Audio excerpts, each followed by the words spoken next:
For this equation, we can rewrite these all in terms of 2, because we can see that 8 has a base 2, 4 has a base 2, and 2 obviously has a base of 2. So let's rewrite this. 8 to the power 8 is the same thing as 2 to the power of 3, 4 is the same thing as 2 to the power of 2, and 2 is the power of 2 to the power of 1.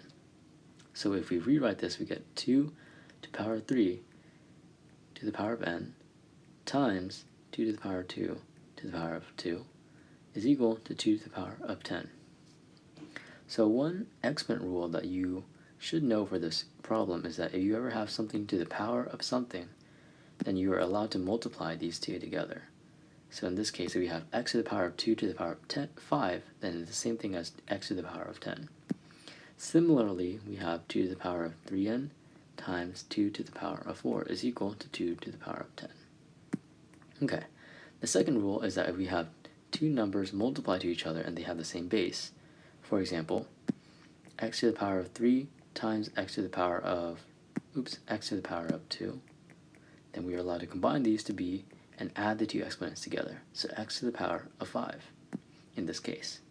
So similarly, we can do 2 to the power of 3n plus 4 is equal to 2 to the power of 10.